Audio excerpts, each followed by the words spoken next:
লাভপুরে বন্যা কবলিত এলাকা পরিদর্শনে গিয়ে স্পিড বোট থেকে উল্টে কুয়ে নদীতে পড়ে গেল জেলা শাসক, 2 সাংসদ সহ 13 জন। আপনাদের জানিয়ে রাখবো আরও একবার এই মুহূর্তে সবচেয়ে বড় খবর, লাভপুরে বন্যা কবলিত এলাকা পরিদর্শনে গিয়ে স্পিড বোট থেকে উল্টে কুয়ে নদীতে পড়ে গেল জেলা শাসক, 2 সাংসদ সহ 13 জন। ঘটনাটি ঘটেছে বলরামপুর গ্রামের কাছে। স্পিড বোট নদীতে যাওয়ার সময় গাছের সাথেই লেগে গিয়ে বন্ধ হয়ে যায় স্পিড বোটটি। এরপরে ঘুরতে ঘুরতে নদীর স্রোতে উল্টে যায় স্পিড বোট। এই স্পিড বোটে তখন উপস্থিত ছিলেন জেলা শাসক বিধান রায়, রাজ্যসভার সাংসদ, বোলপুর লোকসভা কেন্দ্রের সাংসদ, লাভপুরের বিধায়ক সহ 13 জন। গ্রামবাসী ও পুলিশের সহায়তায় প্রাণে বাঁচে তারা।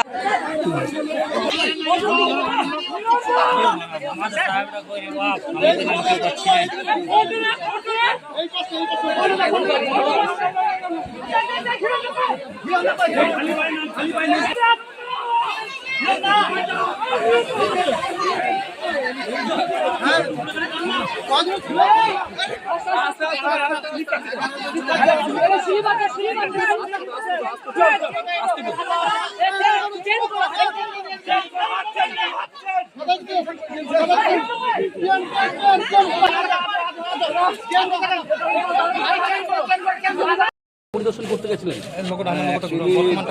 আমরা যে স্পিড বোট করে গেছিলাম, আমরা যে স্পিড বোটে করে গেছিলাম, হঠাৎ করে সেই স্পিড বোটের যে প্রপেলারটা, সেইটা জলের তলায় কোনো গাছ আছে, সেই গাছে আটকে গেল, যে স্পিড বোটটা বন্ধ হয়ে গেল।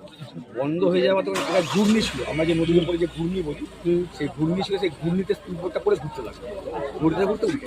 আচ্ছা, তারপর আমরা কোনো রকম একটা গাছের ডাল ধরলাম, ধরার পরে অনেকটা করেই নদীর জল খেয়ে ফেলেছি, এবং তারপরে আস্তে আস্তে সবাইকে সঙ্গে হাতে হাতে বেরিয়ে ফেললাম, এবং তারপরে গ্রামের লোকরা ছুটে গেল, তারা তাড়াতাড়ি জলে নামলো এবং দড়ি দিল, আমাদের দড়ি ধরে লাইভ জায়গা ছিল, কিন্তু অ্যাকচুয়ালি যখন হয়ে গেল, মানে যখন ঘূর্ণিতে পড়ে গেল বোটটা, বোটটা বন্ধ হয়ে গেল, যেহেতু ওই গাছের তলাতে ওই মাটি মানে জলের তলাতে একটা গাছ ছিল, ওই গাছের জন্য বোটটা চললো না। এই মুহূর্তে কেমন আছেন? সুস্থ তো? আপনার সুস্থ হয়েছে? সামিনুল দা, আপনি কি